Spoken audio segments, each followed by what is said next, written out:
Have you ever experienced that tight feeling in your stomach, that exhausting blend of hope and disappointment that comes from loving someone who is not fully available? I know exactly where you are. Your mind is constantly on high alert, tracking every message, every pause, every explanation. You are stuck in a painful position. You care about him. You feel an intense connection. Your logic tells you he is the right one, yet reality keeps interrupting. There is someone else involved.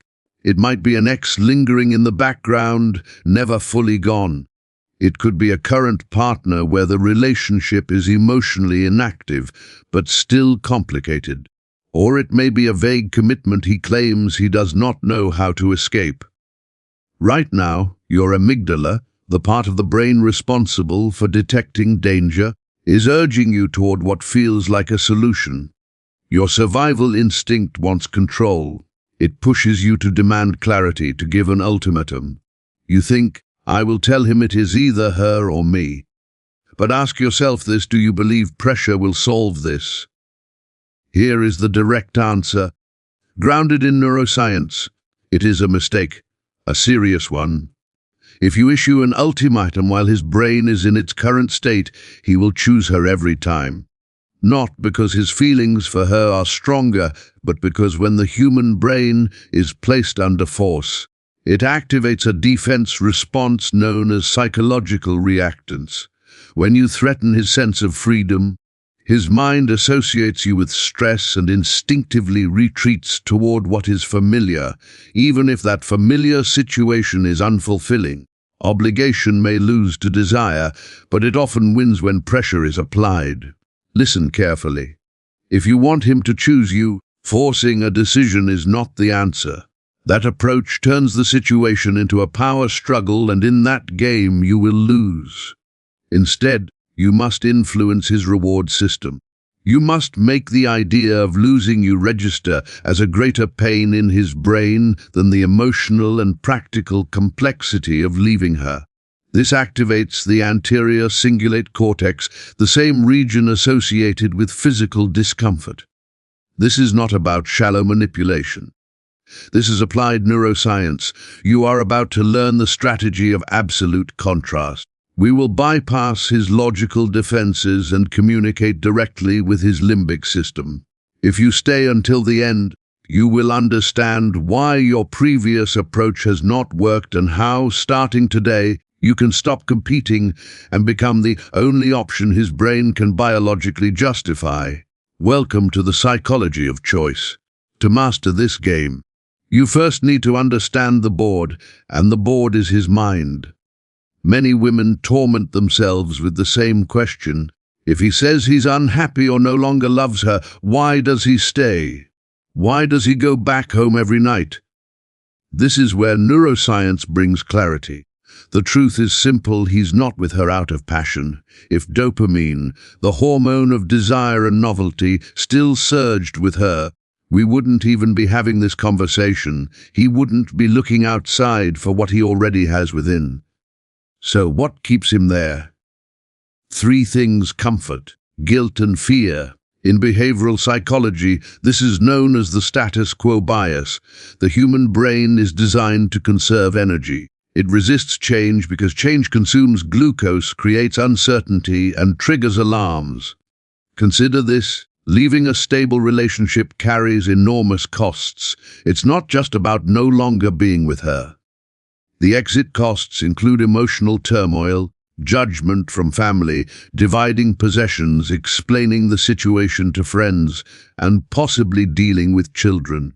Altering a routine brings immense stress, a surge of cortisol his brain instinctively wants to avoid. He is caught in a balance. On one side lies the boredom or dissatisfaction of his current relationship. On the other side is the immense pain of disrupting that structure. This is where many make a mistake. For him to take that tremendous risk and choose you, you must represent an equally tremendous gain. You need to be the promise of such a brilliant future that it outweighs the cost of leaving. But what happens when you feel insecure? You complain, make him jealous, cry, or demand commitments. By doing this, you become a source of stress, you become new drama. Here's a golden rule of human behavior. Between the familiar drama, their routine conflicts, their bills, and new drama, your demands, your insecurities, the brain will always choose the familiar. The familiar is predictable, and predictability is safe. The new situation can be intimidating.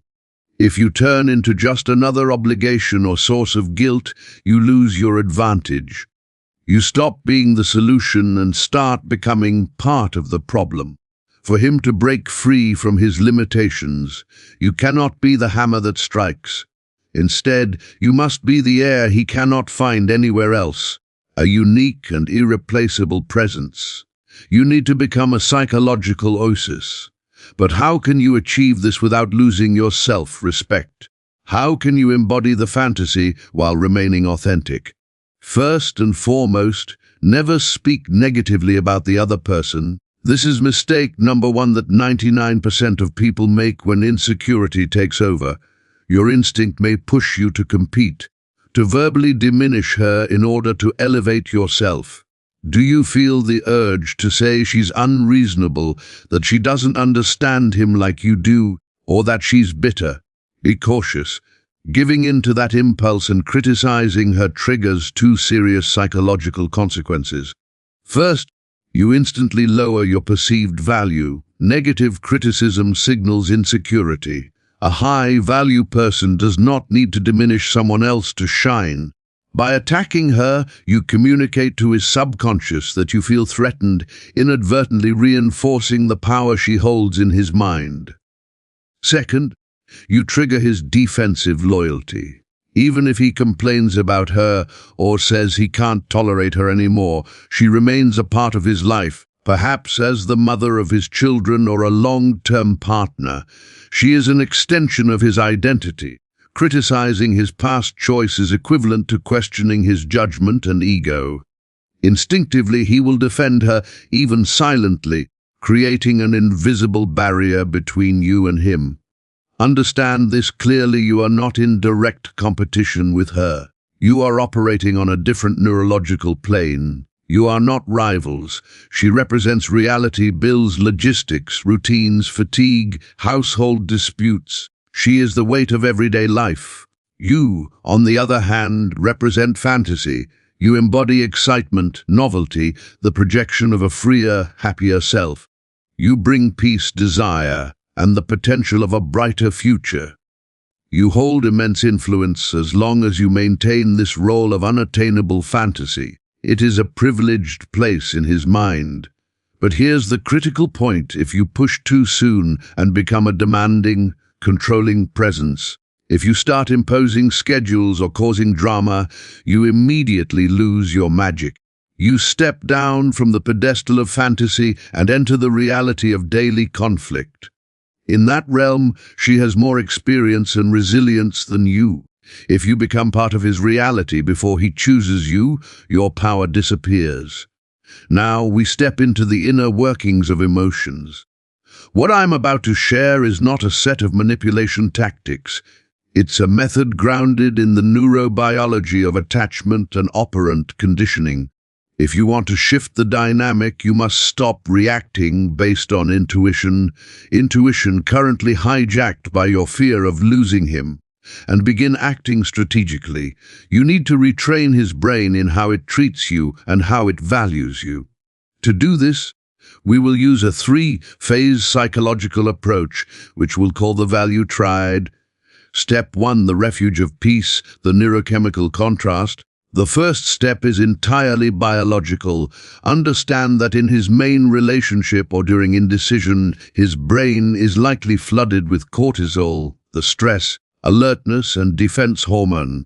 If his home or official relationship is full of tension, arguments, silent punishments, or constant demands, his amygdala has linked that other person's presence to a threat.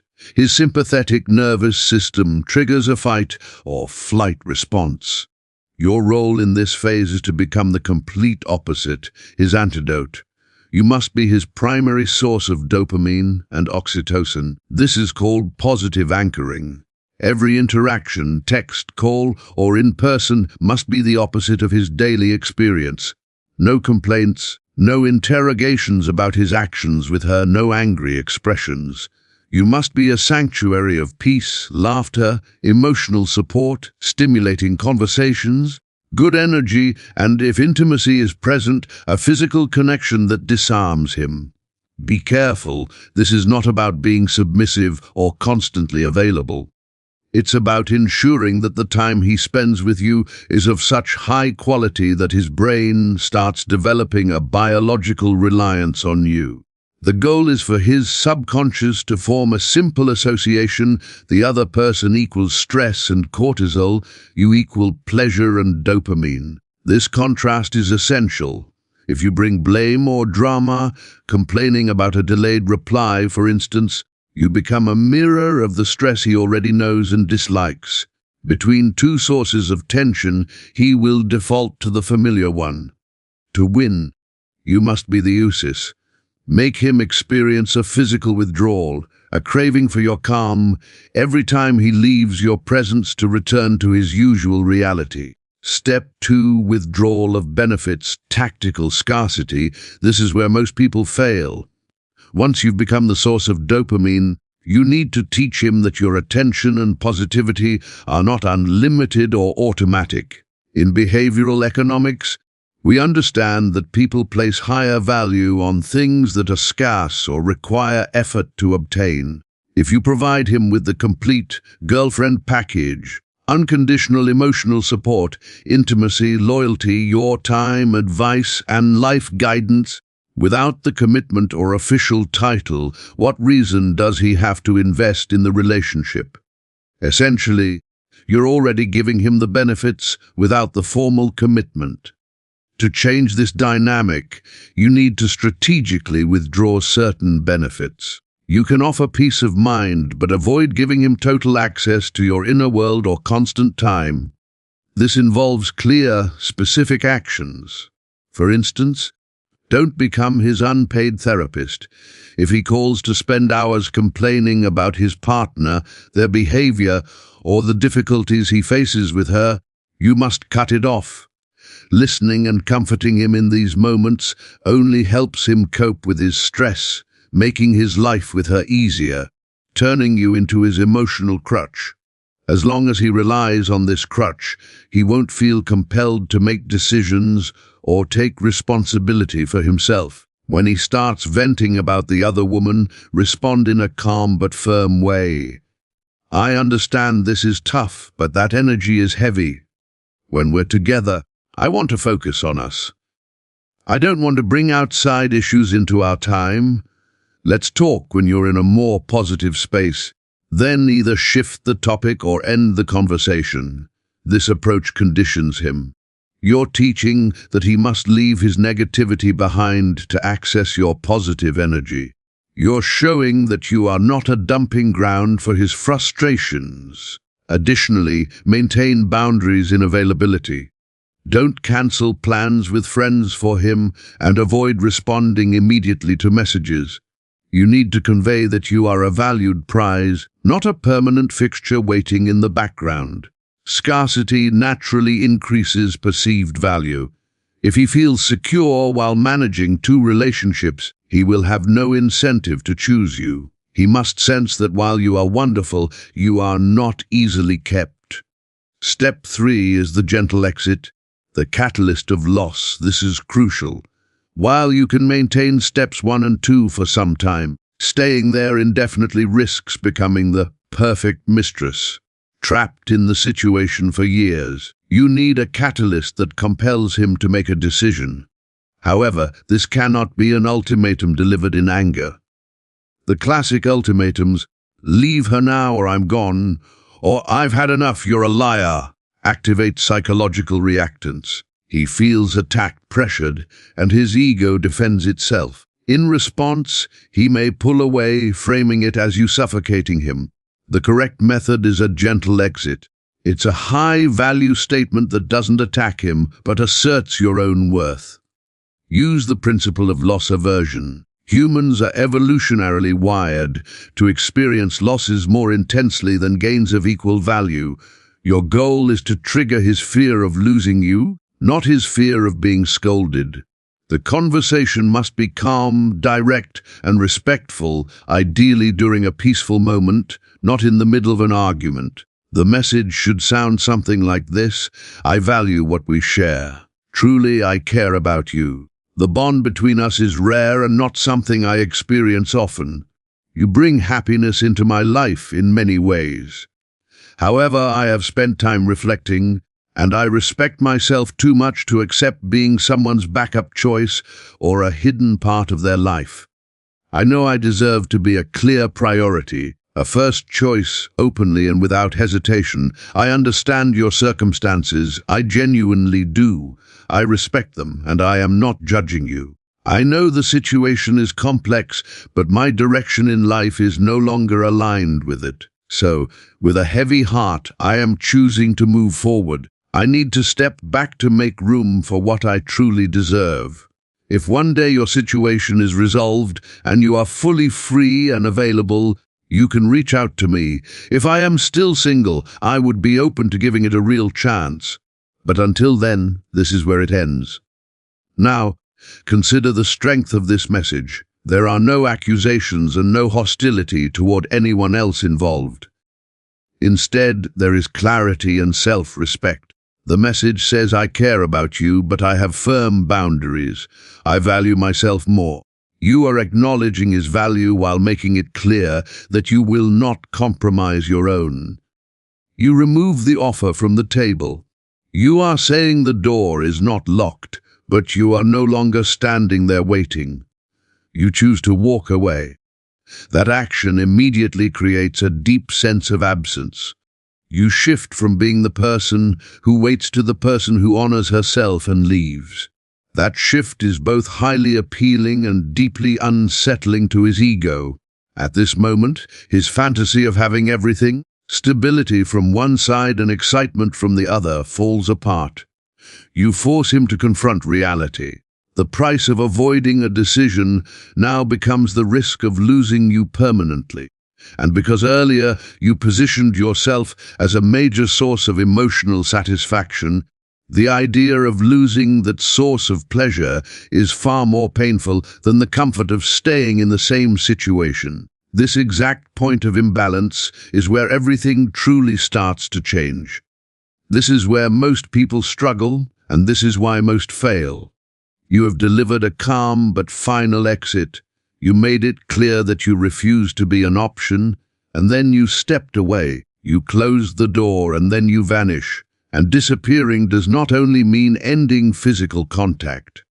It means a complete withdrawal, no messages, no online presence directed at him, a full emotional and digital silence. Pay close attention here, because what follows is an unseen but intense chemical conflict happening entirely inside his mind. Until this moment, you represented certainty.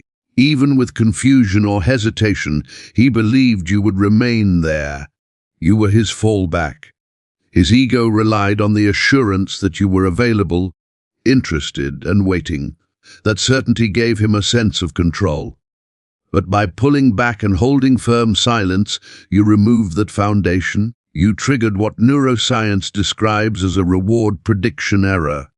His mind expected you to follow up, to soften, or to check on him after a few days. That is what dependence looks like. By not doing that, you disrupt the pattern, and the human brain is wired to search for patterns. When a pattern suddenly breaks, focus and attention rise sharply. You stop being a comfortable option and become an unsettling unknown. Now let's examine what unfolds next, moment by moment, day by day, inside the emptiness you have created. In the first days, his ego will attempt to protect itself. He will assume this feeling is temporary. He will tell himself that you are simply upset and that things will return to normal. In a few days, she might reach out. That's denial, but you remain silent. 3 days go by, then 5, then a week. Now his limbic system begins to panic. Remember? You had become his primary source of dopamine during the previous phase. Suddenly, you've cut off that supply. He experiences real withdrawal. His brain scrambles to find the same sense of well-being you once provided: the laughter, the calm, the intimacy, the validation. When he can't find it, what does he encounter instead? Reality. And his reality includes her, the problems, the routine, and the stress. Previously, he could tolerate his unhappy relationship because you acted as his escape. When conflicts arose, he texted you, and your kind responses soothed him. You were his painkiller, sustaining a relationship that had otherwise stalled. But now, the painkiller is gone. Every argument with her suddenly feels 10 times heavier. Every dull moment is unbearable without you cushioning the impact. The misery of his life hits him raw. The contrast becomes too intense. He starts associating his unhappiness not with your absence, but with her presence. The thought creeps in, I'm unhappy here. And amid this pain, a powerful psychological mechanism works in your favor: the Zeigarnik effect. This principle shows that the brain remembers unfinished tasks far more than completed ones. By leaving without resolving the situation, you become an open loop, an unfinished story. The mind cannot let go. He can't stop thinking about you. Distance idealizes you. Your flaws fade. Your virtues grow. He recalls your laughter, your scent, the peace he felt with you. You become a ghost haunting every corner of his world. He checks his phone, expecting your name, and the empty screen fuels his anxiety. Now, the most primal male instinct begins to surface: sexual competition and the fear of loss. While you sought his attention, he knew you were his. But now you've declared, I love myself, and disappeared. His mind tortures him with a haunting question. What if she's with someone else? You are a high-value woman who won't wait. Logically, he concludes that if you're not with him, you'll soon be with another. The idea that someone else might enjoy what he considered his triggers a territorial, testosterone-driven response. The pain of potentially losing you to another outweighs the discomfort of his current relationship. This is when the decision is born, not during arguments, not through Instagram hints, not through repeated explanations. The decision forms alone, in his room, staring at the ceiling at 3 a.m., feeling the chill of your absence. It's critical to understand this: logic cannot convince desire. He must feel the void. He must realize his life is objectively worse without you. Emotional rock bottom is essential. To achieve this, you must remain ice cold. Liking one of his photos weakens tension. Posting sad, heartbroken stories reassures him. He senses your pain and calms. Asking mutual friends about him signals lingering attachment. You lose. You must become a black hole of information. He should never know whether you are crying in bed or dancing with joy. This uncertainty consumes him. It fuels his drive to act. You are the principle of scarcity in motion. People value water only when the well runs dry. You have dried up. He is desperate, parched, and there is only one way to quench that thirst: break the barrier that keeps him from you. In that moment, his brain performs a rapid cost-benefit analysis. The cost of staying is eternal misery and losing him forever intense pain. The cost of leaving her is temporary discomfort, but with the massive reward of possibly winning him back. Thanks to your earlier strategy of contrast, the reward of having him return now shines with blinding clarity, while the pain of staying has become unbearable. You have shifted the variables in this equation so that the outcome feels inevitable. But be prepared. The internal pressure he now feels is like a pressure cooker with no release valve. When it finally bursts, it will be intense. He won't send a shy message. He may break down your door, or he may never come because he's a coward, unwilling to leave his comfort zone. In either case, freedom is near. To reach this resolution, you must endure the silence. You must withstand the fear of uncertainty. Trust that your absence communicates far louder than words ever could. There is no turning back. You've made your move. Now, all that remains is to wait and observe. We've reached the finale. The storm has passed. Silence has worn down his resistance. Now comes the resolution. Burn this into your mind. No matter what happens, you have already won. This strategy of absolute contrast and tactical silence is designed to eliminate ambiguity. Ambiguity is the enemy of mental health. It keeps you awake at night, spikes anxiety, and even accelerates aging. By using this strategy, reality is forced into one of two outcomes. There is no middle ground. There is only truth A or truth B, and both are victories for you. Let's explore resolution A, the return of the hero. He cannot bear the emptiness, the conflict between I am unhappy and I've lost my source of happiness. You became unavoidable in his mind. At that point, he summons all his courage. He breaks through walls of comfort, guilt, and fear to come back to you. Sometimes literally, sometimes through a carefully written message, rewritten countless times before being sent. He does not return as the same person who left. Life without you revealed the truth. The safety he clung to was harming him, and the cost of losing you became greater than any fear of consequence. His return is not based on whim, impulse, or loneliness. It is the result of a neurochemical storm, a collision of past and future, where you are the only place his tension can resolve. Or, the opposite occurs, he does not return. Not because you were lacking, but because he lacks the courage to change his own life. And this is your ultimate victory. Your silence revealed what words never could, his true worth, his capacity to love, and his willingness to fight for something meaningful. If he does not return, you haven't lost a man, you've saved years of your life. The strategy achieved its purpose. It destroyed illusions and left only the truth. And with that truth, however sharp, it grants you freedom, not to prove your value, but to live fully.